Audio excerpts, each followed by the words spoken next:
Hi, my name is Zoran Knezovic. I'm President and CEO of Port Alberni Port Authority. For those who may not know, Port Alberni Port Authority is one of 17 Canadian port authorities, furthest one on the West Coast, and one of the smaller, however, one of the most diverse ones. And we were really pleased last year to introduce our newest project, Dock Plus, and this year we are very much excited to introduce our newest tenant, Sand Group, who has as of July 1st of this year, signed the agreement to operate the berth 3 and terminal space from Port Alberni in order to ship the products that they produce in Port Alberni, and hopefully your products as well, as you realize how convenient it is to move cargo from Port Alberni. It's our pleasure to be back sponsoring Bahia as our silver sponsor, and we have been attending the conference for many years. Kudos to George Hansen and all of you organizing the event. It's one of the key events on the island. It's also our distinct pleasure to introduce the following session, Pacific Economic Development Canada, moderated by Peter Elkins. I'm sure you'll enjoy the session. Please do stop by and see us at our virtual booth to find out more about Port Alberni and exciting things we are doing here. Enjoy.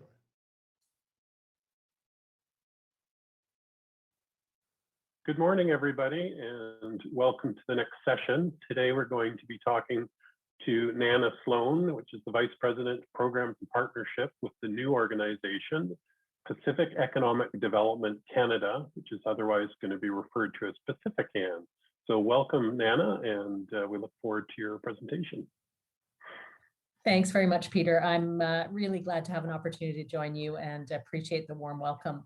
I'll just note that I'm joining you from the traditional territory of the Squamish, Tsleil-Waututh, and Musqueam nations here in the Lower Mainland. And again, really pleased to be with you. I'm going to just dive right into these slides. So we'll go to the first slide.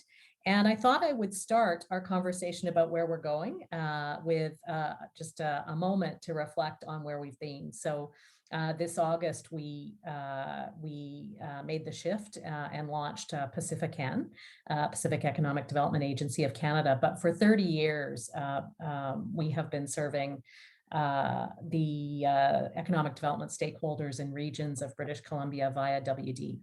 And during that time, we have been able to work closely with Vancouver Islanders and British Columbians, and have really appreciated all of that work and the impact that communities and organizations have had with respect to economic development. So you can see on the slide a few of those numbers, and we're keen to be building on that past success.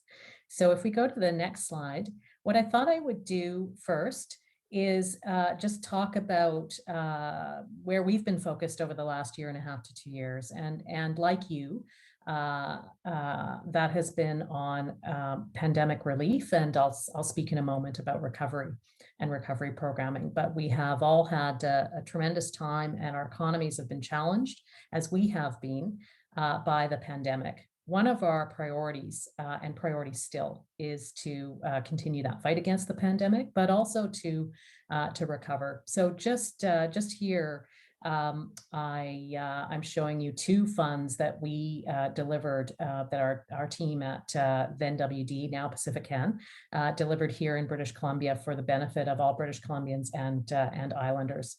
And that was really significant work. And in fact, while we wouldn't wish it again, that work allowed us to touch a very, very large number of island businesses, communities, and projects, both through the Regional Relief and Recovery Fund, as well as the Canadian Seafood Stabilization Fund. Now, hopefully, we're most of the way through this pandemic. So if we go to the next slide, I'll just spend a moment and tell you a little bit about some of the work we're doing, and all RDAs, or regional development agencies, are doing across the country to build towards recovery. There are a number of programs that were launched in the last federal budget 2021, that are targeted to help Canadians, British Columbians, and Islanders recover from the pandemic. I'll just highlight a couple here. The first one is the Jobs and Growth Fund. And this is really important because we launched this on July. We've got a couple of years now of runway to really be able to understand what it is that you would like to do in terms of economic recovery, where your priorities are, and to work on those with you. So this is a really important toolkit. We can support both businesses and not-for-profit organizations and communities. And you can see here on this slide some of the areas of focus under this program. So we've got a series of objectives and we're keen, as I said, to be working on this. Because we launched in July, so over the summer period, we're still looking for high quality applications and priorities and to understand what people would like to work on and how they see recovery unfolding for their communities from an economic perspective. So we're really keen to work with Islanders on jobs and economic growth projects, and we'll want to be following up on opportunities after this conference to do just that. I'll just advance to the next slide and tell you a little bit about another program that I think will be important for economic development in an island and coastal context, indeed in a BC and Canadian context, and that's the Tourism Relief Fund. So again, this was a program launched in July, stemming out of the last federal budget. And again, we have a little bit of runway here in terms of being able to target that support, both to businesses as well as to not-for-profit organizations, communities, and Indigenous governments and other organizations. We know that tourism is a really significant part of the economy here in BC and on the island, and so we're looking forward to working with folks because we know that just as this sector is tremendously important, it's also one that has been highly impacted and where that timeline for recovery may be much more extended than it has been for some of the other sectors we work with. So I wanted to highlight that. And again, highlighting these initiatives because these are opportunities we have now to work together immediately. And that's going to be important as we take the time it will take to build out PacifiCan. So we'll move to the next slide. And I'll just say that we also, of course, have the benefit of our core programs. Those two I just described are time-limited and recently established programs. And these programs are that I'm showing you on this slide here are what we call core. That means that they're ongoing, they're not time limited. And through these programs, we can do a great deal and have done in the past. We hope some really important work together on the island. So we support regional innovation ecosystems. That is all of those indirect supports that are so important to businesses as they form and grow. These can be projects in communities, with not-for-profits, with universities, with associations, with business groups, et cetera. And they tend to be projects through which we can support a large number of businesses via this ecosystem or indirect support. And then there's the Business Scale Up and Productivity Program, another one of our core programs, and one we've had that is relatively recent, not as recent as the recovery programs, but we've been operating for a couple of years. And this is really important for those businesses that have opportunities to grow, expand, and would like to apply for direct support from the agency to do that. So again, I just highlight these quickly because while we stand up a new agency, we have opportunities to support good projects, and we'll have time, I hope, at this conference and as we go forward to talk about our priorities going forward. But we're able to support those priorities that you have through our programs now, and want to be able to do that. Okay, let's move to the next slide. And I'll get to what I think some of you are interested in hearing about, and that's the new federal agency for British Columbians and for British Columbia, and that's the Federal Economic Development Agency. It is PacifiCan, as you introduced it, Peter, and it's it's an exciting time, I think, for us to be thinking about economic development, regional economic development in British Columbia, because we have what we are building out as a new partner for you and for those across the province. As we think about economic development growth and where future growth is going to come from. So what does it mean? The establishment of PacifiCan establishes more resources to support BC businesses, communities, and organizations. We also play, as a regional development agency, an important advisory and advocacy role within the federal economic system with different departments, and so we think that the agency can be an important voice for BC and for Vancouver Island, and in Ottawa and beyond, perhaps, but certainly in Ottawa. And then we think that the establishment of the new agency gives us an opportunity, a unique opportunity to strengthen our policies and our programs. I described some of our current programs, but to really strengthen those programs by being better, by being more present and better able to integrate perspectives, local, provincial, the local, regional, provincial, national, and even international. We think that that's important, and that's how we drive quality investments, quality outcomes from an economic development standpoint, and we're keen to take that opportunity with you.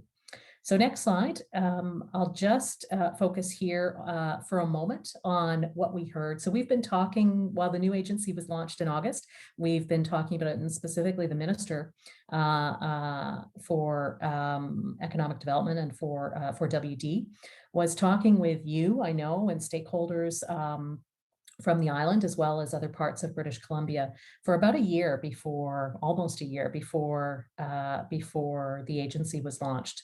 And I've just noted on this slide some of the things we heard. I would really distill that to say that I think what we heard from British Columbians and what the Minister heard is that British Columbians and Islanders, I would say, want an active partner in economic development, a partner who is more present, and a partner who can work not only to provide funding to initiatives, but also to work to help convene partners and bring people together around really important initiatives. So taking that learning and those conversations that we had with British Columbians, if we move to the next slide, you'll see that what we did is really think about our mandate and how we would break that work out, what that would mean, how we would do the work to really become a more active partner, in addition to being a funder. And so our mandate remains, though more targeted and dedicated to British Columbia, it remains much as it was as WD. It is to grow and diversify the BC economy and advance the interests of British Columbians in Ottawa. And you'll be familiar, if you're familiar with our programs, with our investor role. So our goal is to create jobs and growth via investments and targeted initiatives. In addition to that, we heard from folks over the last year that being an active partner also means providing advice, informed economic advice, and advocating for BC interests. And we work with our Prairies colleagues in terms of advocating for those Pan-Western interests, as they do exist in some areas. But also to help with pathfinding, helping people, businesses, communities navigate the federal kind of economic system programs, and help to convene connecting economic actors who may have either aligned goals or may benefit from collaboration where space doesn't exist for that today. So those are that's how we see ourselves taking advantage of working with you and with others to take advantage of those unique opportunities. If we just advance to the next slide, and we're almost done here, and we'll get to the perhaps meat of the conversation. I spoke earlier about enhanced presence, and this is really critical because we do want to ensure that we're taking advantage of this opportunity with the new agency to expand our presence to different parts of the province. So on the island, we're looking forward to a greater presence in Victoria and in Campbell River. And you can see some other places in the province where we'll be active. Some places that will be bricks and mortar, and some places that will be people. But we're keen to expand that presence. So next slide. I would say that this is a work in progress. and that expansion of presence and the build out of the services that I talked about will take some time. For those of you who have established businesses and organizations, probably all of you, you'll know that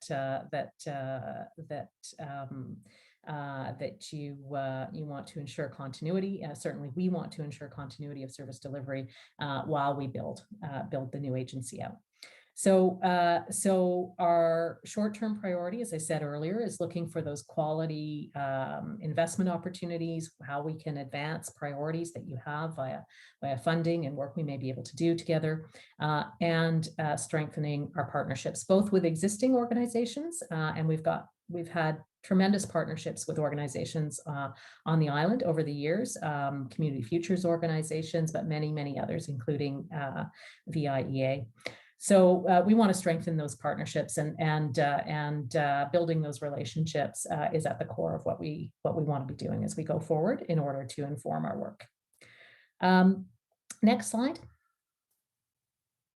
So we heard, I mentioned earlier what we heard across the province from British Columbians as we were engaging with people about the establishment of a new agency and what they were looking for.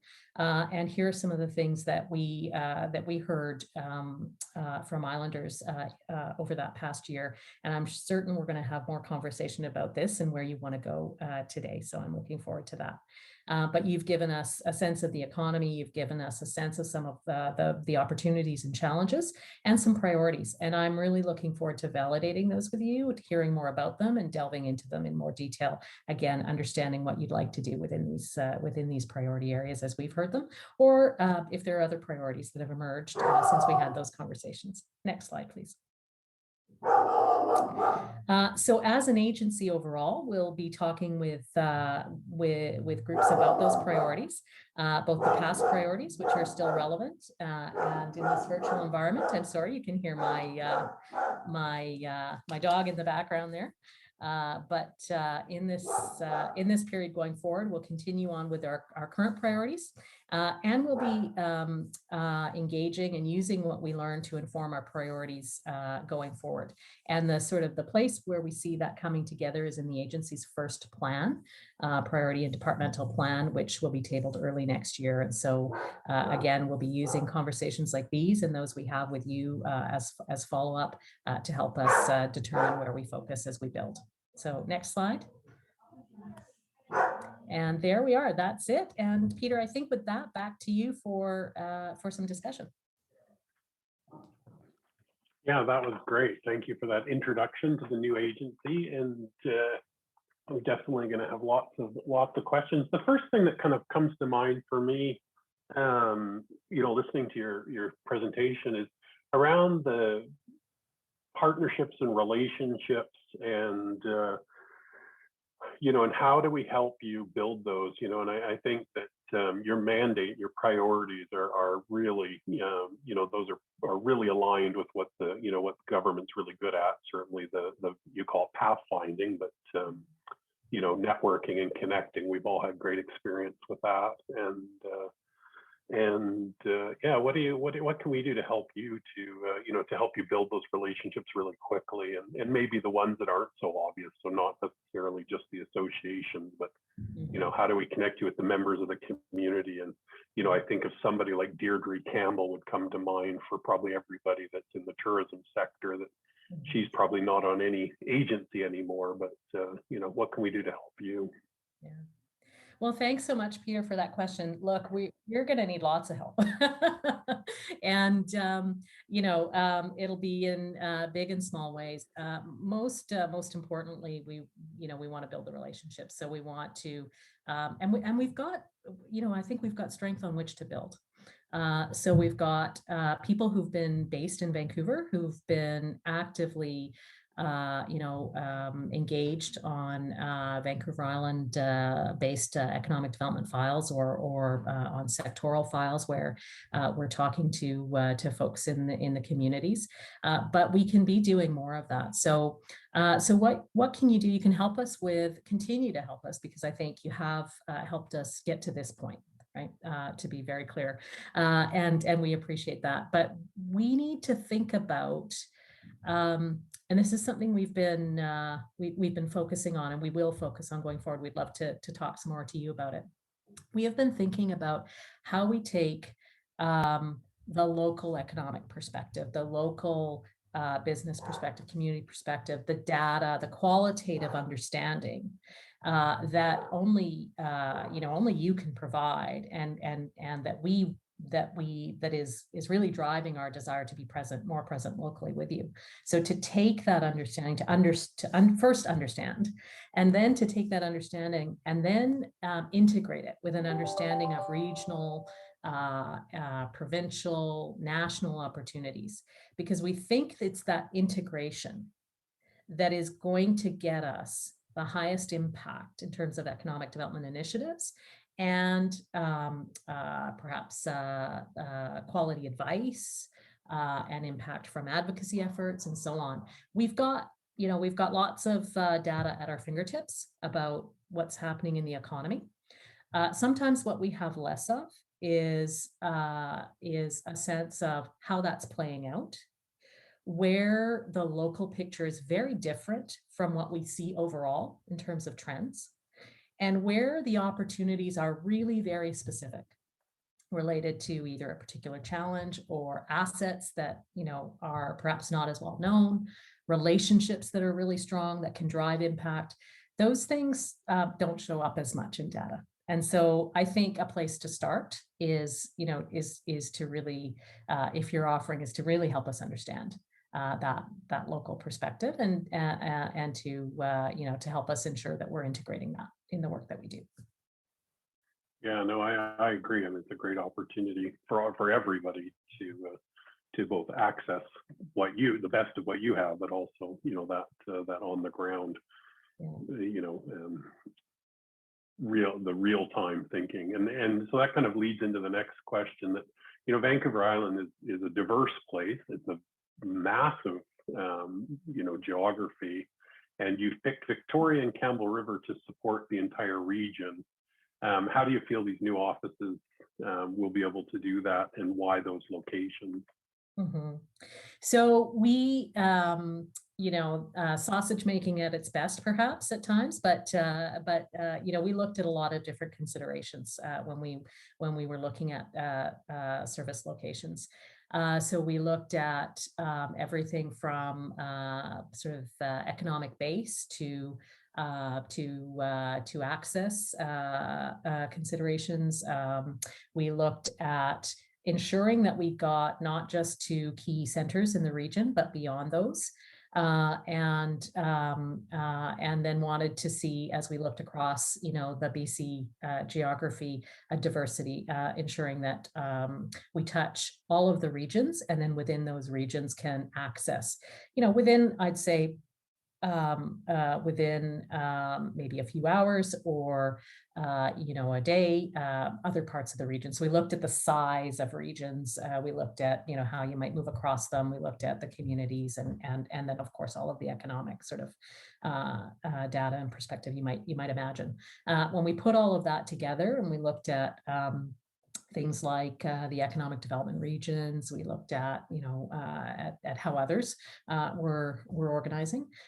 We came up with these two service locations for as most ideal. They're certainly not the only ones we could have chosen, but we chose these as being sort of being optimal, giving us both an urban and a rural, or more remote kind of perspective, not really remote, I think, in terms of the island or the north, but certainly a more rural perspective, or less urban perspective. So those were important to us. I think that we're going to be hiring people to positions in these regions, and the assumption that we're making is that our people will need to be mobile and will be mobile, even within the region. So this is not about, putting a pin in the map, showing up, Right. and sitting there. None of us do that anymore, I don't think.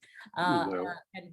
And so we know that these are bases from which we can build relationships and opportunities and impact. And so that's how we're seeing it. And I think, as I said, what you'll see is that people both in the central office, our headquarters, which will become Surrey over time, or be based out of Surrey over time, both in our central or headquarters office as well as in our regional offices. I think you'll see that people are quite mobile, as they need to be in this economy. The only other thing I would say is that, to be perfectly honest with you, we did struggle a little bit, or not struggle, but we had to ask ourselves this question about, in an environment where lots is virtual and where many of us working in either remote or hybrid situations, what's the importance of place? Do we still need regional presence and local presence? And our answer is yes, absolutely, because, as I said, of that desire to integrate perspective and insight as we build out that impact in economic development. So it's important from a whole number of perspectives. But in any exercise, then once you've done all that thinking, you've got to make choices. And so we ended up where you see us now, or we will end up there, and are looking forward to it. Well, somebody that I was born in Campbell River, so somebody that's lived in Campbell River, lived in Vancouver, and now lives in Victoria, I can say those are good choices, because I think I was really surprised. I moved to Victoria from Vancouver 10 years ago, and I was naively thinking it was a small version of Vancouver, but I can't draw a dotted line, from Vancouver to Victoria. It's culturally significantly different, and I would say the same thing about as you go up island. Campbell River really is the gateway to northern Vancouver Island in many ways, and it's it's kind of, once you get past Merville, it starts to culturally change. So I think those locations are going to serve the that data gathering and cultural gathering quite well. So and I grew up in Ladysmith, so yeah, exactly. Yeah. So South, yes, absolutely. We spent a lot of time on the road. Yeah, we're all British Columbians, but it's such a vast area. You realize it is quite different as you travel through. The other thing I wanted to say is, you alluded to the two programs that may be particularly relevant to Vancouver Island right now, in regards to the Tourism Relief Fund and the Growth Fund. Would you mind expanding on those opportunities, and especially around the businesses? Like, I understand, that you fund communities and nonprofits, but if I am a business person in one of these, even identified priorities, say blue economy, clean tech, what's in it for me? How about a real simple question? Sure. Thanks very much. So I think if you're running a business trying to keep doors or websites open and recover, grow, I think the question is, do you have a few things? You're probably worried about talent and labor, but you might also be worried about capital and how you make how you bridge to a period where there may be less impact on your business from the pandemic. That's one situation.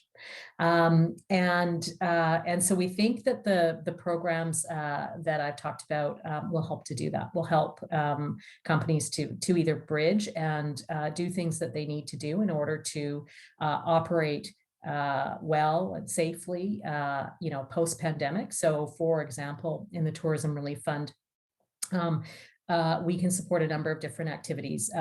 It might be product development, so it might be an organization developing a tourism product, and it could be about enhancing the tourism experience in preparation for people coming back to that experience if they've been away from it. Or it could be about adapting to the new normal that we are all having to adapt to, modernizing or adopting new practices, whether they be safety, health and safety related, adaptations, or whether they be other kinds of practices, environmental sustainability, and so on. So there's some funds available. They're typically repayable. So it's not that, there are grants available, but repayable contributions such as these come with zero interest. So there's no interest that accrues. And, there's typically with these programs a grace period so that you can, use that capital to help you invest, to work through these activities, and then after a period start to repay that. So that's an example from the Tourism Relief Fund. There are some limits to how much can be accessed through those contributions. But for example, for a business, a fully repayable contribution might be up to about $500,000 for about 75% of those kinds of costs that could be eligible under the program. So that, that might be important for some businesses that need to invest in order to survive, or to maintain their status, or grow their opportunities for when those opportunities return, if they've been impacted. Under the Jobs and Growth Fund, there's probably a much wider range of activity that we can support, but again, there's a stream there for businesses. Again, they're repayable contributions, but we think, based on what we heard from folks, that those contributions could be important. There may be some businesses that have seen their opportunities grow during the pandemic, who want to be able to access funding, a zero interest type of loan, essentially, to help them to grow, and to grow either their employee base or their prospects overall. And so that's, we think is again, potentially a good support for businesses who see that growth in their future, and hopefully that's a lot of them. I would just say, the other thing I would say, Peter, I was just going to say that, I think I mentioned we launched these programs in July, and we've gotten some good response, but we have opportunity and time to make investments. We're certainly not fully subscribed, and so we're really keen to hear from folks about what they see as the opportunities, both businesses and communities or community organizations. Yeah, it's interesting. I actually just got a phone call from Anthony from Tourism Vancouver Island before this conference, and he was saying that, because of COVID and climate, Vancouver Island actually saw almost too many people came, and they weren't coming to hotels and conference centers. They were families coming to the campgrounds and such, and there's probably an interesting shift that's going to come, in the next few months, just about how to manage that. And I know there's lots of talk about that right now, just how many people arrived on Vancouver Island for their family holidays this year. So it'll be interesting how that relief fund, when you talk about, sustainability and health and safety, and what are some of the creative ideas that we come up with on the island to take advantage of that. Yeah. The other and I just add, I was just going to add, another opportunity for businesses is to let us know if these kinds of programs, if they look appealing, but they're finding a barrier, for example. These are the current suite of programs, and changing them would take time, which probably isn't consistent with our desire to roll recovery out really as quickly as we can. But over time, and I think this is the benefit of an agency based in and dedicated to British Columbians, is that we'll have that ability to understand better what kinds of what the feedback is on the kinds of programs that program suite we have now, and to think about how that program suite can be changed. Maybe it can be refined, or maybe it can be be changed over time, to make sure that that we are achieving the kinds of outcomes that we collectively want to. Well, I think being PacifiCan and having the ability to focus just on British Columbia, that's really where the difference comes in when you mention that. That when you think about the needs in Surrey, Vancouver, Fort St. John's, Vancouver Island is going to be different than Calgary and Edmonton when it comes to what these companies need for employee attraction and retention, for sure. And I know there's lots of conversations right now around that, especially with the skilled labor, a lot of the larger American firms that have shown up in Vancouver can really take a lot of that workforce pretty quickly. So there's lots of questions that are going to come up around how to manage that for sure. Now with the relationships with economic developers, and obviously the province having a location in Victoria, which is great. How do you foresee those opportunities for closer working relationships with your counterparts in the provincial government? What's that going to look like, do you think? Yeah, thanks. I think there's going to be a lot of opportunity there. We've certainly tried to, we've been partners and sort of co-funders, if you will, on lots of projects. I put that slide up earlier where I talked about, the different kinds of projects we've done on Vancouver Island, the communities we've touched. If you look at even just the last 10 years of WD, BC, there's been a lot we've done, and the province has been a great partner in many of those projects, as have business associations and others in the community.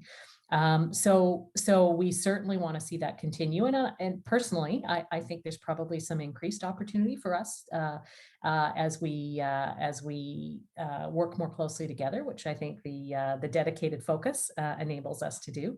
I do think we'll find more areas likely in which we're aligned, where our priorities are aligned, or the kinds of outcomes we're trying to achieve are aligned. And once you find those shared interests or those shared priorities, then I find, then the conversations can develop quite quickly and nicely from there.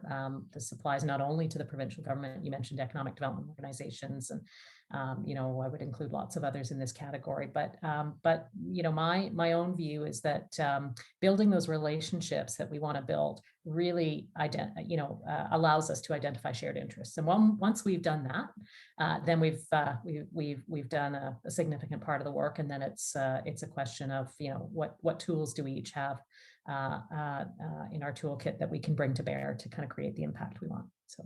And I think we've seen that with the incubator networks, haven't we? That as a community, region, provincial, federal, everybody agreed that was the thing to do. And do you see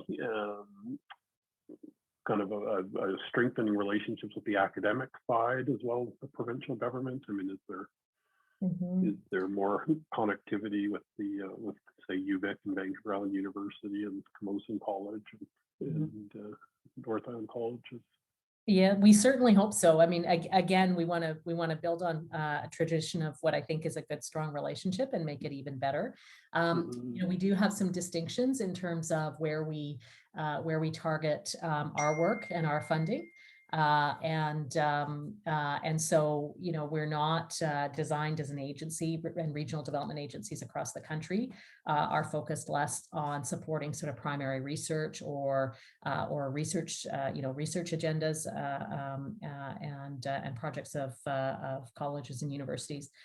We're typically looking at how the universities or colleges, other academic institutions play a role in the ecosystem to support economic growth and development, to support businesses. You talked about, accelerators and incubators. So, and there are different kinds of accelerators and incubators, and so there can be some really important and effective partnerships, and we've seen some of those in the past, and I hope we'll see more of those in the future, where we can work together to support, again, what is a focus on community economic development and business development, that the institutions themselves are looking to leverage, either because they're focused on commercialization of new technologies or applied practices or other kinds of innovation, but for sure they're significant partners, and there's they're really strong institutions across the province as well. So I think that bodes well. Yeah, no, I agree. It's connecting all these parties, and I think having these regional offices is going to make a big difference when it comes to that. So I also had the pleasure of convening and moderating the Blue Economy panel earlier, and that's obviously becoming a large priority for the government of Canada. And you've mentioned it in this presentation. So I'm curious to know more about how PacifiCan will help to ensure the island voices are kept front and center with this evolving conversation. And, from my observation, just moderating the panel, that there seemed to be a call to action to really get the attention of the federal government when it came to the blue economy at this point. And so I'm curious kind of how you see your role. Thanks. Well, I think our role is kind of multifaceted. It often is, but we're obviously a federal department or an agency, and so we work closely with the with Fisheries and Oceans Canada and other departments that are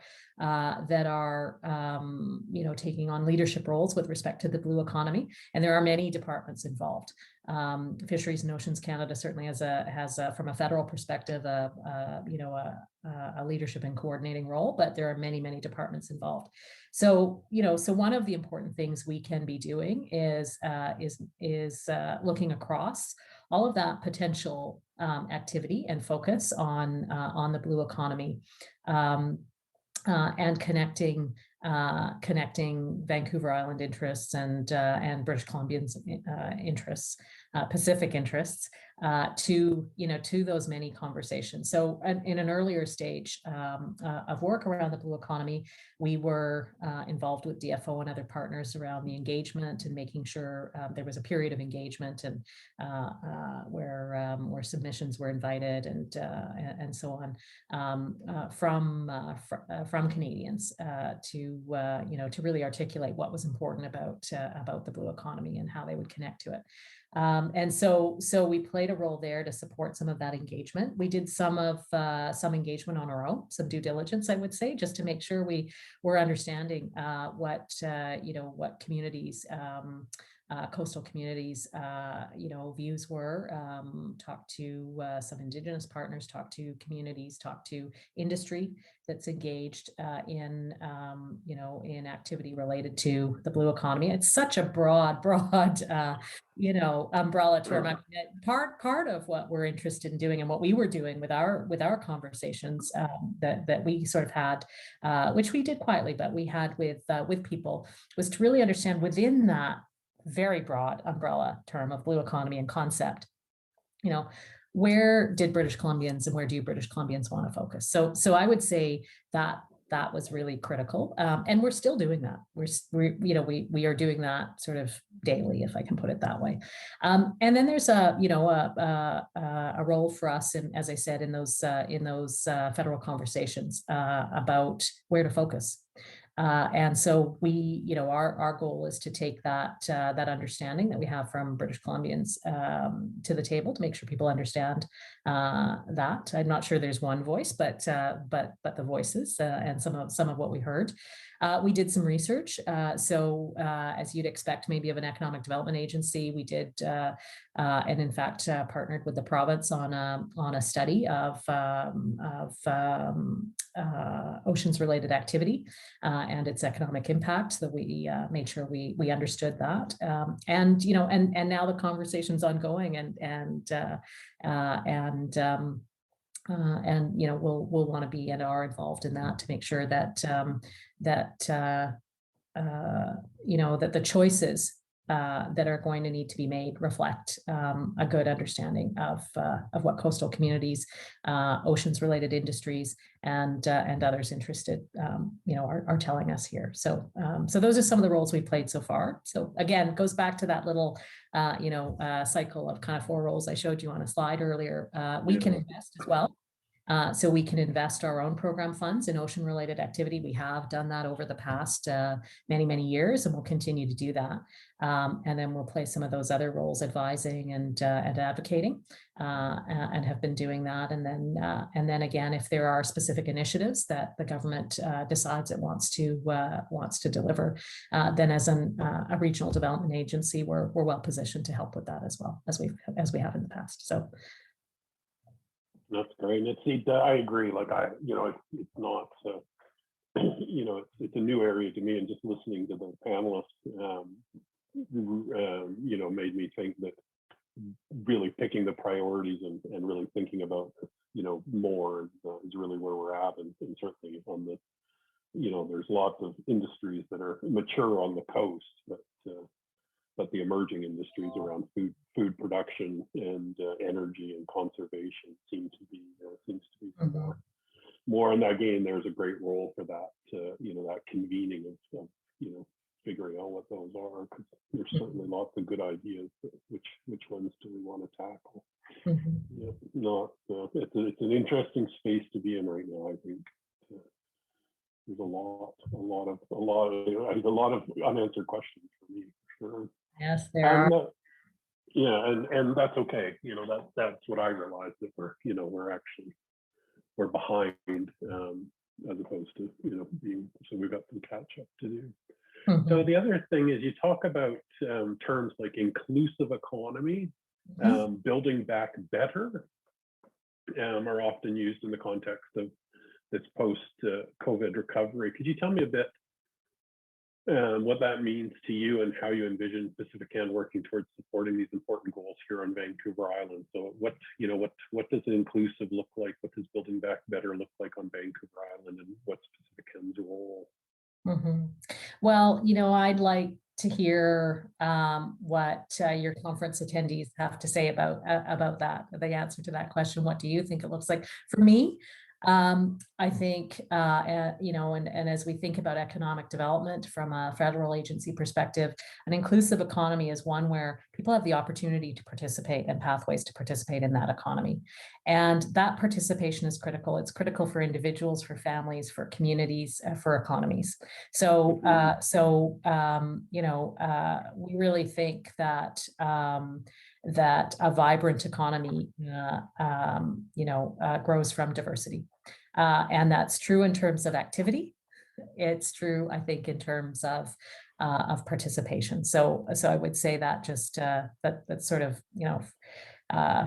for me, at the risk of sounding simplistic, is a bit of a no-brainer, right? So we want to engage and facilitate the engagement and participation of all British Columbians in the economy.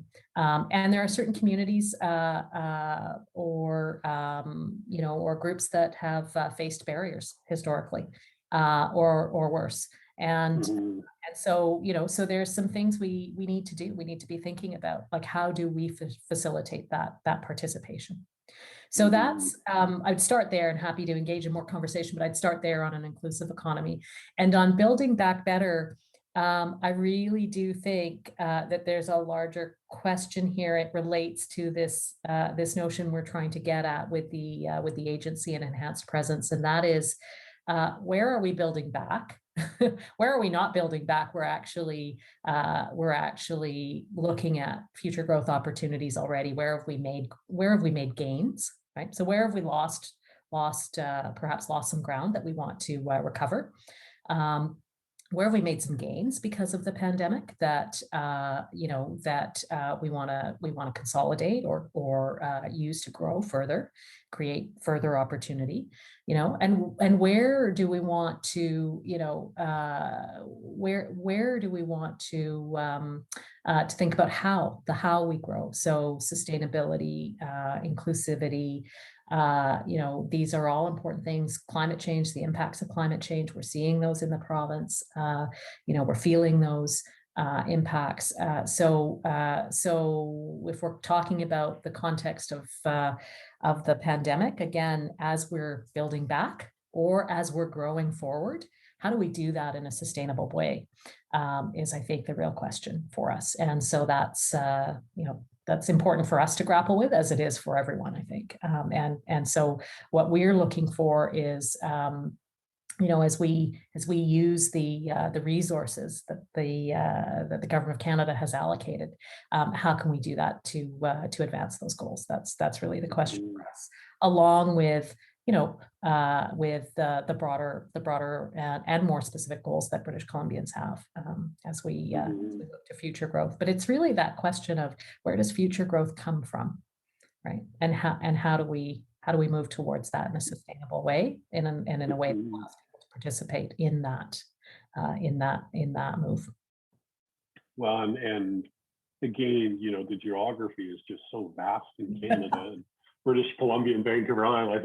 I think, gee, that'd be an easy question to answer if you just had to focus on this one little area. But if you start to trickle up, I'll say, it's interesting, isn't it? But I think I do believe Vancouver Island is incredibly well positioned for the emerging economy. I think BC is well positioned. I think Canada is well positioned, as a leader, and it really is interesting as we gain momentum. I feel like we're still kind of in the gears, working our way back to where we need to be. But I think once the momentum starts and the recovery, that we will realize pretty quickly that Canada's got a real once in a lifetime opportunity to lead some of these build back better ideas. And I think the leadership and the motivation is there for sure. So last question for you before we go to our participants, and this is an interesting question. So we have a new cabinet. We've had an election. We have a new minister, or you have a new minister. What was the first thing that you want them to know about Vancouver Island and the opportunities here?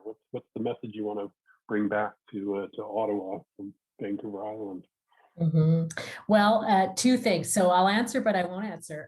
So the first thing I'll say is that diversity. You talked about it, and you've given it some color and some depth today, Peter. And I think that that's part of the brief about British Columbia, and it's part of the brief about Vancouver Island and about all of the communities along and on the island. So I think that goes without saying. And really, again, that takes us back to this point that there are really specific opportunities, there are really specific challenges. There are businesses that are taking advantage of those opportunities, growing, and again, we lose something of that color and of that sense when we aggregate too much, if I can put it that way. So that sense of diversity, opportunity, and also challenge, tensions, right? There are some very real tensions involved in our trajectory of growth over the past number of years, and perhaps not perhaps still going forward, and how we resolve those tensions is as important as how we take advantage of the opportunities. So that diversity, I would say, is number one. Number two, I would say I'd love to hear from you and from conference attendees. I'd love to hear what you think our brief should be. We've got lots of, as I said earlier, lots of facts and figures, and some experience doing what we think have been some really important projects with you on the island. But I'd love to hear what you'd like to say in that first brief, and what your conference participants would like to say. So I'm all ears. Yeah, well, that's great. Well, there's your call to action for everybody on the audience. That you're giving an open invitation from Naina to let loose on all your good ideas. Well, and I think we need a place for that. And I think this is great. I think PacifiCan's an excellent addition. I think your priorities are great. I think building those relationships, especially in these size of communities, is really going to. You're going to see a profound difference, I believe, by having boots on the ground, as they say. I think this is going to make a big difference. And just the WD, that group from over there that sends money this way, that narrative is going to change pretty quickly. Well, I certainly appreciate talking to you and learning about this. And I think there's a lot there to work with. I think there's a lot of opportunity, and we should be hopeful. And now we'll open this up to the participants for questions. And so if you have any questions, we'll give Naina a chance to answer them. So thanks, everybody. And thank you, Naina. Thank you. I look forward to the questions.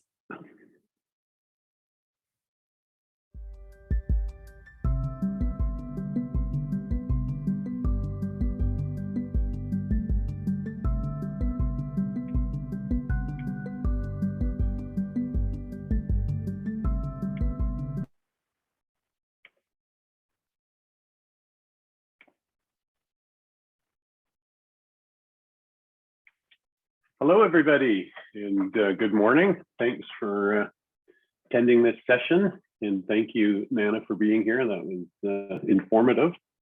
And so we're going to do something a little different here. We're actually going to skip the questions and go right to the roundtable. I think that would be a lot more valuable for the participants. So how that works is if you look at your Zoom screen down at the bottom, in reactions, you can actually raise your hand. If you click on reactions, you'll see a button that says raise hand. And once you've raised your hand, you're in a queue. And then when I call you, you can turn on your microphone and see if we can get a bit of a conversation going. And feel free to bring forward ideas. You know, an opportunity for you to be heard, and you know, not just with Naina, but also with everybody on the island. So if you have something that you want to bring forward, now's the time to do it. So please raise your hand, and what I'm going to do is I'm going to fit in the questions that were coming in through the talk with the conversation. So nobody's hands going up right away, so that's fine. So I'll start. So Naina, a lot of the questions, there are some clarifying questions which I'll start with. But a lot of it is around competition for labor and increased costs, and a lot of this is how it relates to small business, because obviously Vancouver Island, you know, other than the resource extraction, it's really a community of small business. So the clarifying question is maybe you could just reiterate where PacifiCan comes into the larger, you know, part of it, whether like how does WD, Western Diversification, fit? What's the ministry? So maybe you can give us a bit of a verbal org chart. We'll start there. Okay, thanks very much, Peter. Happy to. I'll just say that so WD was established by an act of Parliament, so there is legislation. So it does continue to exist in the background by virtue of that legislation, which hasn't been changed or repealed at this stage. But WD, as it exists, it has transformed into an organization or an agency called Prairies Economic Development Canada. So all of the prairie-related focus of WD stays together as one agency, and it operates under the name of PacifiCan. There were policy decisions and orders in council and all sorts of other things that established Pacific Economic Development Canada as a legal entity, an agency, and transferred resources into PacifiCan. So PacifiCan is a separate agency from PrairiesCan. PacifiCan is focused entirely on British Columbia, and of course British Columbians' interests in Ottawa as well. And we deliver programs and services, and we'll be doing that through a team that will expand over time. And that the most important part of that expansion or that enhancement of the team is with the people who will be in those new points of service that I described earlier. And there will be others as well in a central or HQ office, which will be located in Vancouver. We'll continue to have an Ottawa office for the important work that spans the time zones and geographies and so on. But that's what it looks like. So we'll have a central office, headquarters based out of Surrey going forward. We'll have regional offices and service locations across BC, and we'll have an Ottawa office as well to facilitate work there. Great. So a lot of lines of open communication. So that leads into the next question. What and maybe you don't know yet, but how many staff would you have, say, in the Campbell River office versus the Victoria office? Mm-hmm. So we don't have those numbers yet. We haven't made the decisions. We have started to look for staff, and so if people are interested or check into, follow these kinds of things, you'll see that we've just posted in the last number of days some opportunities for staff at the kind of in the commerce officer field. So that's people who help to deliver projects, work with communities, build relationships, work with organizations to scope projects, etc. So we've got we're starting we think that we will start with a base of staff in regions, and then we'll be able to lean into regions over time as the composition of our workforce changes. Right now, most of our workforce for the agency is based out of the Lower Mainland because that's where our office has traditionally been. So it'll be a build out over time, and so it may depend on kind of when we're looking at it.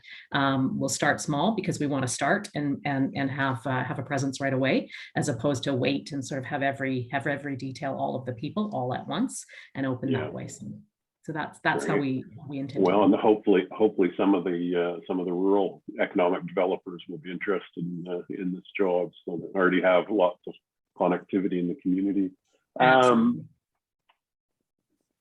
The other one, I thought this was interesting, that you mentioned that there was a lot of consultation prior to this happening. Can you maybe touch on some of the associations that you have connectivity to now that are, that are maybe further along? So I guess South Island Prosperity Project, or this organization, the Vancouver Island Economic. Is there any other associations that you were connecting with regularly in the last 2 years and talking with? So I actually rejoined the organization recently. So that was this spring. And so I've just started to kind of reach out and reconnect with folks. But I would say our most active relationships are undertaken through the project work. And we build on that. So the relationships go beyond the projects, but the projects are also a form of those relationships. So I would say, hundreds of organizations that we touch through that project work. And then we have a policy group as well that tries to stay connected with different organizations. I don't think I could list them off the top of my head, but that's good. That segues. but I would say that it's primarily, or at least in the past number of years, and certainly in the past 2 years, because of the volume of work on the pandemic, the relationships really have been driven through the project activity, the project funding, and our discussions around projects. And then the consultations that I was referring to beyond that work of the sort of the day-to-day was work that was really undertaken by our minister and our deputy, and our minister held roundtables in across the province. Our minister then at the time. And who would be the deputy minister today? So the new president for PacifiCan is Dylan Jones, and he was the deputy of WD previously. Yeah, okay, perfect. And that's great. It segues into the next question. What are some examples of projects that you've funded and been involved in the last year or two on Vancouver Island? Mm-hmm. So a lot of regional relief fund projects, and so those would be contributions to individual businesses that suffered losses, for example, due to the pandemic, and applied to receive funding to offset those losses. So that was probably over the last 18 months. That is the by and far sort of greatest volume, if I can put it that way, of the work. But there are other projects we've done with universities and with associations, and we can provide some more information, talk some more about those. And I would say that going forward, there's been probably maybe the one I'd highlight, or it's not one, it's a series of projects that we did. We talked earlier about tourism and the importance of tourism, how tourism is changing, and so on. And we worked with a number of the tourism organizations, and particularly the sub-regional organizations, on projects that would provide additional business services through the pandemic for tourism businesses that were impacted. We did those on the island. We did projects like that on the island. We did them across BC and and in other regions as well. And those were there were some others targeted at other sectors, business services and supports for other sectors during the pandemic. But those were, I've heard a lot of feedback about those projects and the value of them. And so that's maybe one type to highlight. But we're in discussion with all sorts of organizations from South Island Prosperity Partnership, Coast, some of the universities and colleges, and with economic And development George. organizations as well. And George, absolutely. Yeah.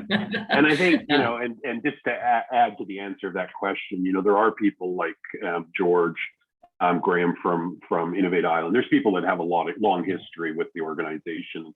Yeah. Anybody that's trying to get a soft introduction, I mean, always go to that local, nonprofit or government agency to kind of work your way into that. It always helps. All right, let's go to the audience. Now we've got a couple hands up. David, we'll start with you. You've been waiting patiently. So if you want to turn on your mic and your video, you don't have to turn on your video, but if you want to, that would be great. And let's hear what you have to say.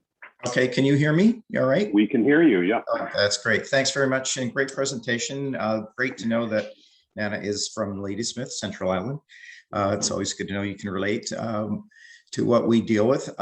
Just a question, and just to be clear about WD and the agency, just the hierarchy that you had mentioned. You're not replacing WD. WD sounds like it's still existing, but what ministry then supports the PacifiCan and the Prairie Group as well as others across the country? Just interested in that first, and I have another follow-up question. Sure. So they are both agencies. So we are in BC replacing WD with PacifiCan. It is called a departmental agency. So we're called an agency legally just by virtue of all sorts of detail about how we came to be. Sure. I talked about orders in council earlier. That's really the point there. So we are an agency for BC replacing WD. WD as a legal entity still exists and operates now in the prairies as Prairies Economic Development Canada. Okay. So we are the equivalent of a department and serving BC. And the ministry that supports that then for funding, where does that come from? So I'm not sure I understand, David, what you mean by ministry that supports that. Oh, okay. So I know that there's a new cabinet minister that's been named. Oh, okay. Yes. Sorry. Thank you. Yes. So we just, was it Tuesday, I guess, a couple of days ago, had the cabinet announcements, and of course are really excited to welcome Minister Harjit Sajjan, who is the new minister responsible for Pacific Economic Development Canada. The other part of his portfolio is, as I understand it, international development. So that would be sort of the foreign aid and right. Other related kind of elements.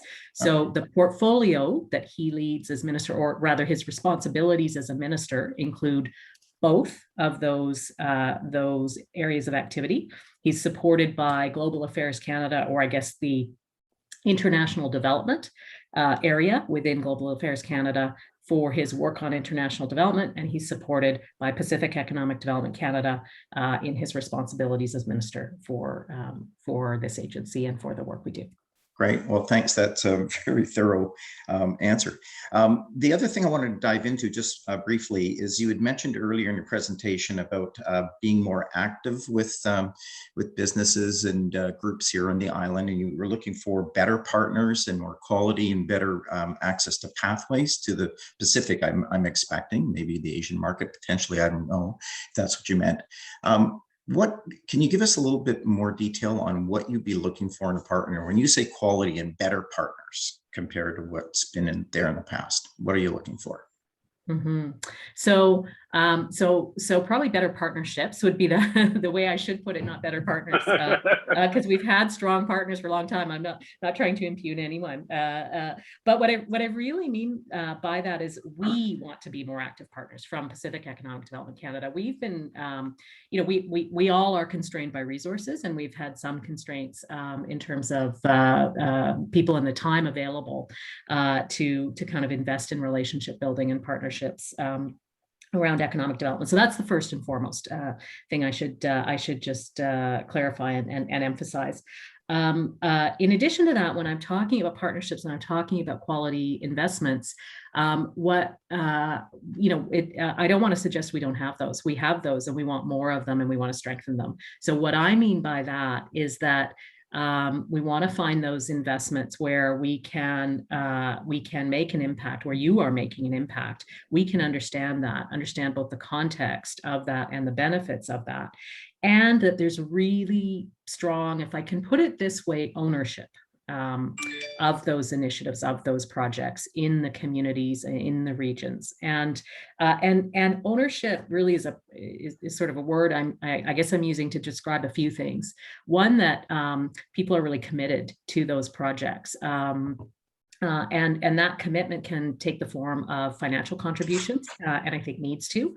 Certainly for our typical programming, we're never, or very, very rarely, a sole funder, and are looking for financial contributions. But even more than that, we want that level of commitment that's going to, that really is for a project that can and has the potential to make a significant impact, create benefits for people.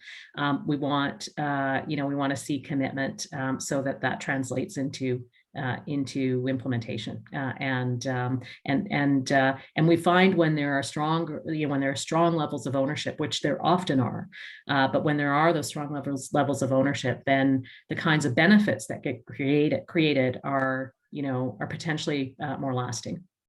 So I think we're, that's what I mean when I say quality investments. There's all sorts of on a program by program basis, kind of details around what we're looking for in projects, and we'd be happy to go through that with organizations, with businesses, on an individual or another basis, kind of as follow up. And I've got some folks from the agency with me who are here, and who can also be helpful in that follow up. And we can talk about what makes a strong tourism relief fund project versus what makes a strong jobs and growth project, et cetera, et cetera. Great. Well, thanks very much for your detail, and I appreciate your answer. Thank you. Yeah. Thanks, David. That was great. So we'll call on Cindy next. Cindy, if you want to turn on your microphone, and you're welcome to turn on your video if you like. And Cindy is from Naina Economic Development, so the lovely township of Naina. Great, thank you. And Naina Economic Development Corporation is solely owned by Nawas First Nation. And we have been really busy doing our best to grow our and help support the economy in the region. And I'm really excited and think it's great that PacifiCan has been created so we can kind of move away from the feeling of being sometimes like a small fish in a big pond. When you submit your applications to WD, you kind of always know that you're competing against the whole country. And so, you kind of adjust your expectations. So I'm hoping that this makes a difference. But one of the other big challenges we have with applying to programs like this, and we really appreciate the opportunities, but it's really tough when you're trying to work on business projects. Government, although is great at providing supports, don't tend to operate at the speed of business. And so, you can have a project that you're working on, as we are right now.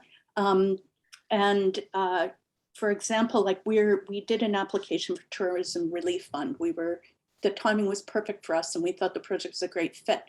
But you're just starting, and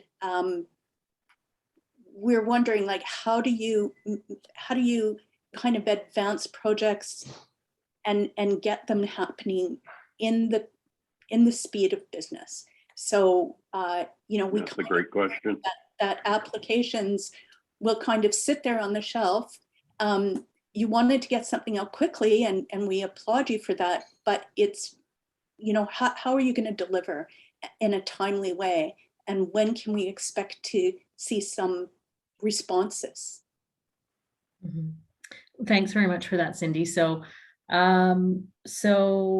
this is something that kind of, I think if you talk to staff and others, myself included at PacifiCan, keeps us up at night. How do we use the resources we have to work most effectively and really try and support those projects and people where and when they need it.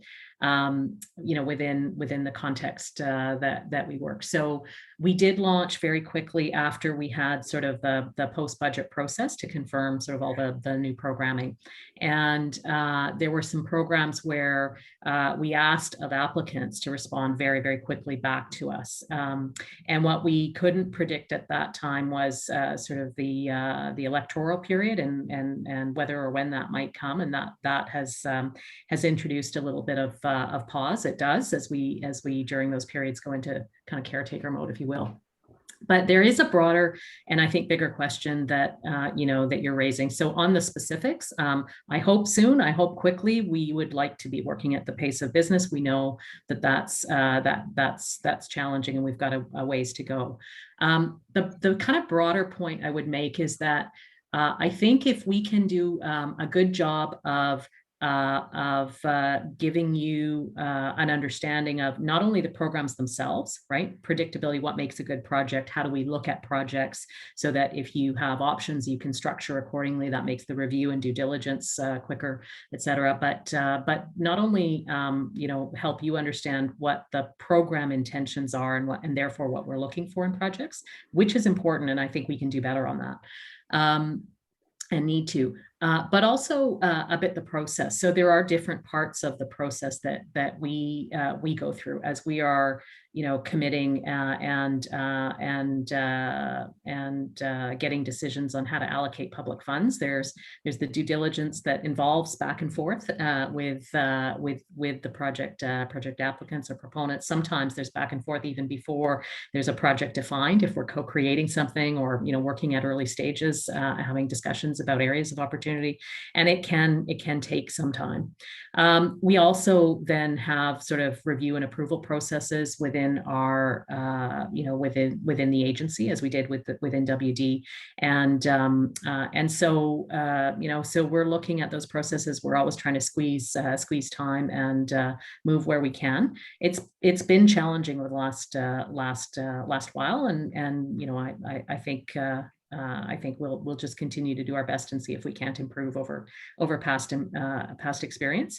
And I would say that sort of continual improvement and just building on what we've been able to do in the past is sort of part of the spirit of what we want to do with PacifiCan. So hopefully we can do some of that. Some things are out of our control, but there's a lot we can work on. And I think clarity from us and good, strong, clear conversations about process and about objectives can maybe help for you and others like you. And are there local contacts we can call now about application? Yes, absolutely. So I've got a few colleagues with me from PacifiCan who are here today, Jeremy and a couple of others. And so I'll just ask that they maybe turn on their cameras or just provide you with email addresses, et cetera, in the chat function. And so then if you'd like to follow up, you can feel free to follow up with me, and I'll direct your inquiry, or directly with a few of the team members who are here. So I see Anne is there, and she just came onto camera, and Darby as well. So folks, maybe you want to put your email address in the chat function if folks can follow up with you, and that would be great. Yeah. That's Thank great. you so much. Thank you. That's what a great offer. Thanks, Cindy, for bringing this up, and thanks everybody at PacifiCan for offering the contacts. I think that will be a big help to Cindy. So we'll go to Tom now. Tom's been waiting patiently, and we see you're ready to ask. Yeah, I think many of us really appreciate the federal government's response to the pandemic and into medical supplies, and with programs like CERB, which has recently ended, to help businesses and families. But as we hopefully emerge out of the pandemic, which it looks like we're sort of doing, no doubt the federal government will be looking at monies to mitigate climate change and to meet our national goals that we've committed to for 2030 and 2050. I would assume there are many organizations in British Columbia and on the Pacific Coast, and particularly on Vancouver Island, who are invested in the built environment and its impact on climate change. Surely some of Canada's response over the decades to come will be to improve infrastructure in federal buildings. In order to meet our national net zero climate change goals, Naina, is Canada considering to curate or promote a list of made in Canada or made in BC products to go into infrastructure over the decades to come to meet our climate change goals? Mhm. Thanks very much, Tom. Appreciate that. So it's a good question. You know, do we have a do we have a list? Are we curating and promoting? I think we do in some areas. Question is maybe are we integrating and you know, how can we improve? So some of the things that I'm aware of, for example, is some of the work that the Trade Commissioner Service, so within Global Affairs Canada, that is done to promote BC-based and Canadian sort of companies, technologies, services, et cetera, abroad. So if we're looking at kind of markets abroad, there are some tools in the toolkit, I guess I would say, from a federal perspective to do some of that promotion. And I think there is some curation. You know, in the past, the traditional sort of model is perhaps evolving as to how we do that, but there is that mandate and that work that happens. I think within some of the departments responsible for innovation and large government procurements, there's some programs as well. And if this is of interest, we can follow up and provide a bit more information. But I think, Tom, you know, there are some procurement related programs, for example, that I think ICID and Innovation Canada put together, where they search out sort of ideas and companies that may want to sell to government to advance technologies, and then I think there's some broader kind of promotional benefit from some of that. There is, in the context of major crown procurements and defense procurements and things like that, there's all sorts of work that gets done to connect small businesses to larger suppliers. Some of that in the innovation, and I would say probably clean tech space as well, because proponents of major projects with the government of Canada are looking for all sorts of different products and technologies and services. And so it doesn't, if it's a defense project, it doesn't always just sort of stay in the defense space, if I could put it that way. So there's some of that. And then certainly as RDAs, regional development agencies, we're quite interested in making sure that we're promoting companies, and for PacifiCan, that we first understand what the capabilities are in companies across the province. And then working where we can, either through projects or sometimes directly to promote those. So I'm not sure there's a one list. I'm not sure how well it's curated, but I would say there are sort of centers of interest and activity, and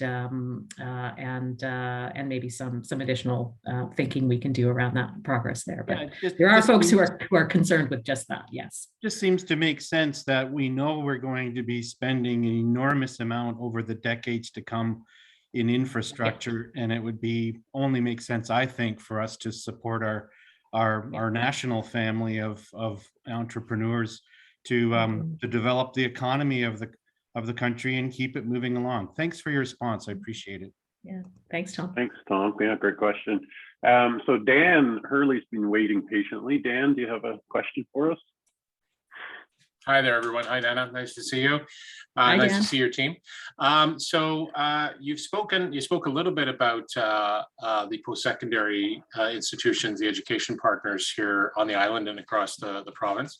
And I know from the perspective of recruitment for international students is a really key element for all institutions, and not only for bringing students to those institutions to study, but also as a pathway to permanent residency, and a really critical piece to the government's objective to continue to increase the number of newcomers settling in Canada, helping to address the labor shortages everywhere in the country, but including here in Vancouver Island.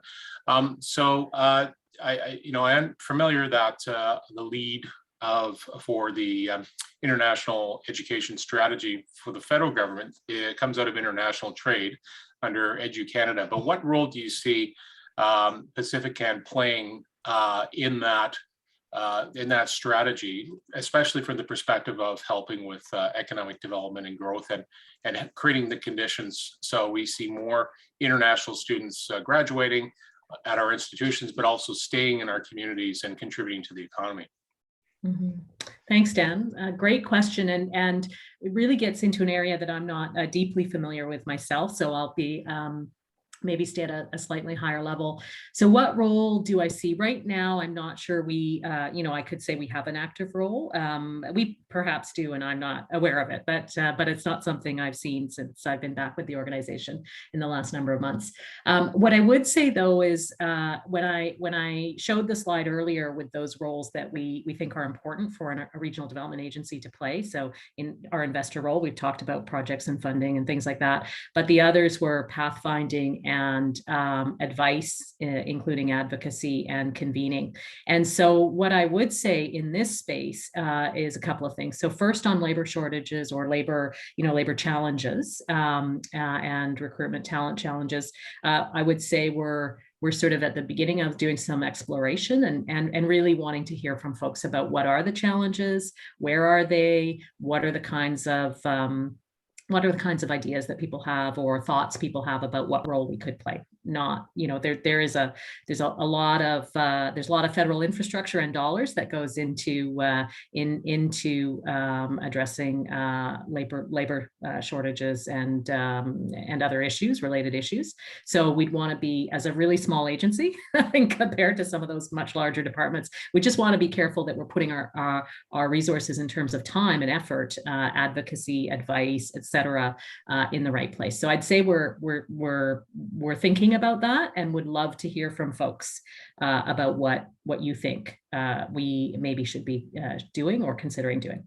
On the international education and recruitment of students component, I would say the same thing. Colleagues, obviously, as you said, in another department kind of lead that file. But from an advice, advocacy, or convening perspective, is there something useful you think we could be doing? That's my question back to you, Dan, and to others. And if there is, then we start to consider, okay, what is that? How does it align with the priorities that the agency has? And then what can we usefully do to connect partners, to convene, or to ensure that the perspective that you're sharing or that others would share kind of is understood in all the places that it needs to be. So that's one role. And I wouldn't say that we're active on either of those two issues at the moment. One of them we're considering it, and the other we'd want to know more. Oh, that's great, thank you. And I think that's great to know, especially the convening piece is, I think, going to be really important. And I think a lot of institutions are going to want to continue to advocate for that. I know a lot of institutions were impacted by COVID and saw some drops in the number of international students. They've had to look at different markets. There's also the system piece around, okay, it's great, we can get them to think about Canada, and Canada is very well positioned compared to its competitors, whether it's the UK or Australia or the US, as an attractive location for students and potentially for that postgraduate work.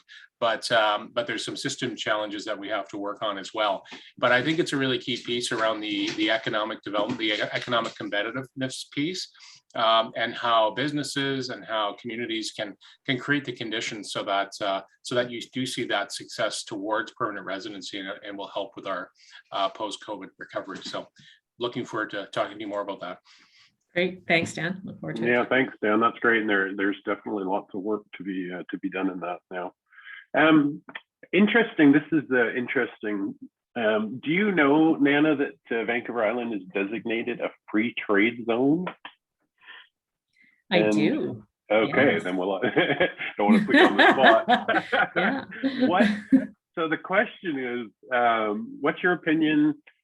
Is there any sort of special interest in this initiative? I mean, is this something that's on your radar? Or do you want to put some energy towards it or staff towards it? Mm-hmm. Yeah, so thanks very much. Definitely on my radar, and I think George has helped to make sure it's on my radar, as have some others. This is another one of those files, a little bit like some of the ones that Dan spoke about, where from a policy perspective, the lead lies elsewhere in the federal system with another department. So from a policy perspective, kind of tax and related policy, of course, happens and is led by Finance Canada. But there is an initiative. There was some programming. My understanding is it's kind of evolved over time. I think there's some real questions, certainly that I've seen about the effectiveness of the initiative. And I think the question you asked, Peter, right at the end is the tough question, right? So what kind of time and effort might we put in this, and what can that bring in terms of value? So that's a question that's I'll just since you've asked, for me personally is outstanding. I'm not sure the answer yet. Not that there isn't interest. I know that there is interest, but when you look at the way that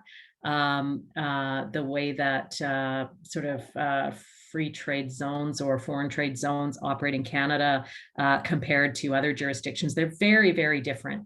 And the kind of tax policy and related policy environment in Canada is such that the government of Canada sees ourselves as one large foreign trade zone, right? Like there isn't as clear a geographic kind of component. There is from a marketing and a kind of a business promotion standpoint, but from a policy standpoint, there isn't as clear a distinction, because the same tax benefits and structures are available to all communities across the country and across the geography. So that's the fundamental issue, is that is the what we have in place here is very different from other areas of the world, other countries. And the question is, what is the problem we're trying to solve? For me, when you ask what's my view, my view is that we need to think about the problems we're trying to solve and then the tools we bring to solve them. So I'm really interested. I know I've heard just in my time so far that there's some challenges with the programming and the way that we're dealing with the programming or the initiative. My interest is in addressing those, but I don't know yet from our conversations with some of you and others, what's the best way to do that. I think there's more work to be done there, and I'm not sure. I'm not sure if we'll come to agreement, all of us, on what the best route is forward. But I certainly know that there are some differences of views now, and probably some differences in expectations, and leaving them unaddressed probably just isn't a great way to go forward, right? We should be having those conversations. So I know that the IEA has taken some leadership in kind of convening some of those conversations, and I'm really interested in hearing what's going to come of that. And go George. Yeah. Yeah, and we keep, maybe now this is the time to to really bring those things forward through these agencies like this one. So kind of getting on the micro level, just because I know a lot of the workforce on Vancouver Island is sole proprietors. Is there any is that on your radar? Have you been thinking about it? Is there any programs, like where would that owner operator access some of the programs? Is that is that too micro at this point? Yeah, so this is an area where we're doing some policy work now. We know that there's some differences across the regional development agencies, just in terms of how we can support or do support owner operators through different programs. So we're using the recovery programs in particular to kind of test where we ought to be on this issue, to make sure that we can provide support to many of the small businesses, small and medium-sized enterprises that are there, that need it and can benefit from those programs. So I would say this is a space in which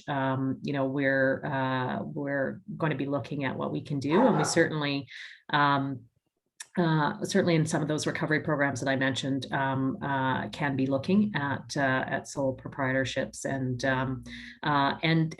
this is an area where, you know, there's some sort of program, we call them parameters, but I guess program, you know, policy, program eligibility kinds of issues that we're working through in order to be able to address the issue. And so if there's anyone, you know, from the conference today, or either a group or individuals who want to follow up on that point and better understand where we are and what we can do today, and then, you know, also share views about what, you know, for what we aren't able to address today, what we can be thinking about going forward. I think that's another topic to raise with Anne or Darby or Jeremy or myself, and then we'll connect. You know, we'll connect you, because there is some work that's happening right now on that issue. I was just thinking the same thing. I was going to add that, you know, if you think about the concierge of a 5-star hotel, that's, you know, kind of, now you have the email addresses, you can ask those, so I'm a sole proprietor and here's what I'm thinking, where does this fit? So now's the time to, so thank you, Darby and Jeremy and Anne, for offering your contact. And it's great. The other thing, now this is an interesting one to get into, it's really around growth. So there's actually a question, but I know there's a lot of talk about wealthy communities not just being about the, you know, the GDP growth, and so there was a presentation, obviously, in a keynote on the donut economics. Is this something that would be driven by PacifiCan, or is that really something you'd react to if the communities on Vancouver Island, you know, kind of led you to be more considerate of, you know, of what growth looks like? What's your thoughts on measuring and moving towards beyond GDP when it comes to the health of the communities? Yeah, thanks, Peter. So I was watching that come through on the chat. I'm glad we got to it. So absolutely, you know, when we're thinking about growth, and you can see that is a focus of the federal government. You can see that was a focus of a number of the programs that came out of Budget 2021. And I would say our focus is jobs and growth. So growth for a purpose, but growth doesn't look the same, and we can for everyone, and we certainly know that there are different ways to measure, right? So it isn't necessarily about GDP. It's about perhaps how to ensure kind of, we talked about a number of things: economic participation, including from underrepresented groups or groups with barriers and challenges. We are talking about, you know, we're really thinking a lot about so not just inclusive growth, but sustainable growth, and that may not look like, you know, it has in the past. It may do in some sectors, it may not in others. So I would say to your question, yes, talk to us about that. If, you know, if growth means, first of all, if you've got good ways of measuring what it is you want to achieve and we want to achieve, like, that's critical, right? And so if we're talking about jobs, we're talking about growth, we're talking about economic activity and participation. For us, it's about how to ensure future quality of life and prosperity. And we will all define that differently, right? We will see, right, but and that will mean different things to us as individuals, families, communities, et cetera. And that variation is critical. And it's part of what we talked about earlier, Peter, when we were talking about local perspectives and priorities. And how do we take those local perspectives and priorities and then, integrate those perspectives with the kind of data we're seeing, or the trends, or the challenges, you know, the perspectives we're seeing from other kinds of data or sources. And then what do we do about that? Those are the questions for us, right? Those are the questions that we need to work through to do good, strong, quality economic development in and across the province in a way that is respectful of the differences and the diversity that we see. So whether it's a particular kind of approach or it's a sense of priorities and values, like those are all important things for us to be talking about for sure. That's great. Well, thank you. And it leads me to my next question. When I think about leadership and convening, what's your thoughts on, PacifiCan taking a leadership role in convening, bringing groups together in meetings versus, being somebody at the table? Is there thoughts on that now that you have more staff? Would you lead a conversation? And I'll give you an example that's come up for me kind of through this summit. I'm just connecting some patterns. So Coast, which is the center that's going on in Victoria. When I think about that, the Vancouver Island Economic Alliance, the cities of each community on the island, like how do we get them all involved in this? Because now it's actually a relationship with the city of Victoria. And to me, that seems too narrow. It really should be every city on Vancouver Island and all the economic agencies, including, Vancouver Island Alliance. So is that something you would lead, or would it really be, would that be stretching your mandate too far? I would say it this way: we probably, we might. And the question is, should we? Could we? Probably. I'm sure there's some things we could do. One of the questions for us, and I will just say, because I think just in fairness to staff, like that, we haven't grown just yet. We're in the process of growing. So be patient with us. We're we have folks who are going to be doing their best, and we certainly have brought in some expertise and some folks from outside the organization to help us with the time limited programming, because it is time sensitive. But this growth will kind of take place over time. So we'll want to make sure that we you can't stretch too far too quickly. We can establish the relationships and not ruin them by taking on too much too fast. But we're ambitious. We want to work with folks, and so the question, I think, is not can we convene and could we take on a leadership role?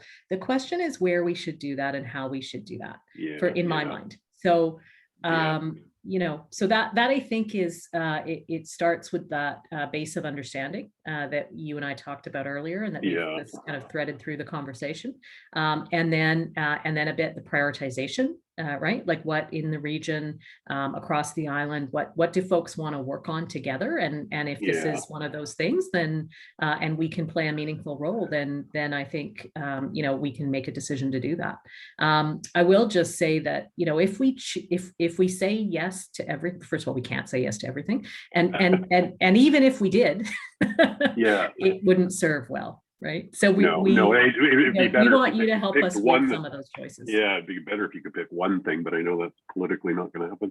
It's so I guess I think about George, his team at Vancouver Island Economic Alliance. I think about Emily and her team at South Island Prosperity. I think about ICE-T, which has great relationships, I think, with every mayor on Vancouver Island. And those agencies exist, but I really come back to Coast, and I've learned a lot about it this week through this summit, and I think this isn't something that should be a relationship with the city of Victoria. Like if we're really going after the blue economy in a big way, this is a Vancouver Island conversation. So what agency? Because we don't have a complete agency on Vancouver Island, there seems to be this odd thing on the Malahat that everybody's disputing.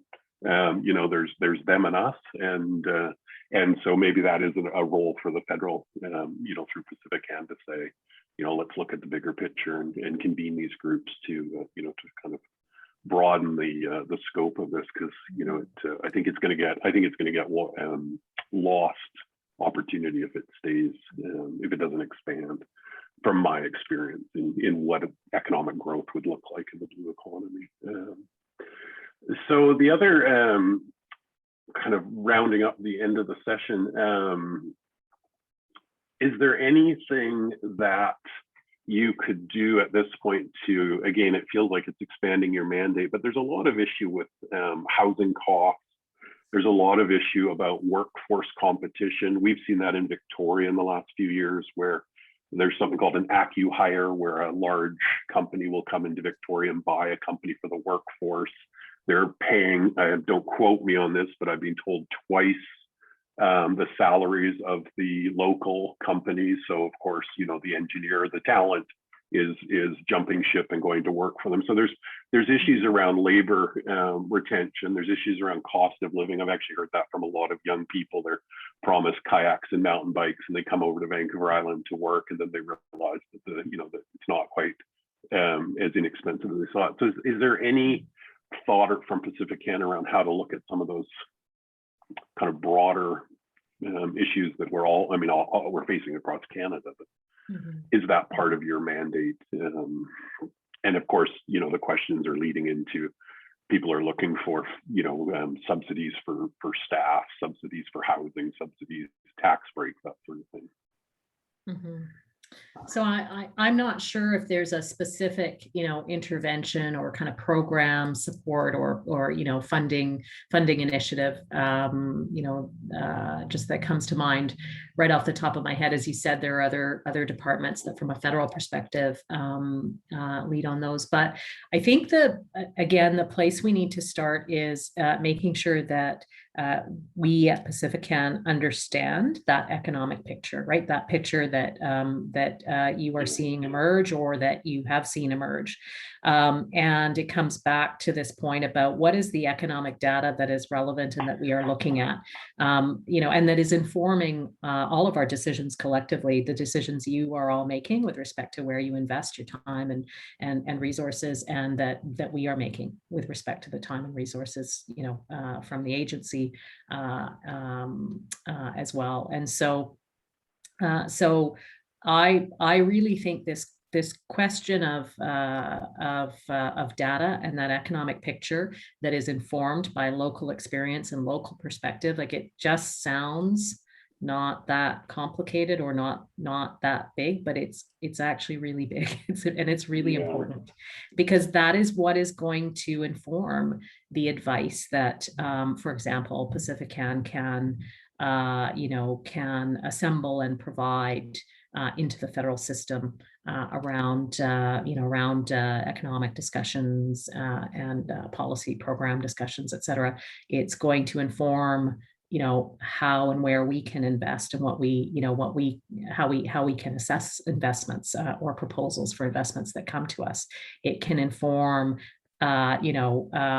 where we think we may need to lean in or to start some work or work with others on convening. And we don't have to lead it in convening. There's a lot of organizations that are already doing great work in this regard, and we may decide to be a participant, and there may be some areas, as you've pointed out, that we may decide it makes sense for us to lead. So there are some options there, but none of that is really going to happen in a way that is that we're hoping we can have it happen without that picture. Well, and locally, timing's great for PacifiCan to show up, because it sounds like everything's on the table. We just have to decide what priority.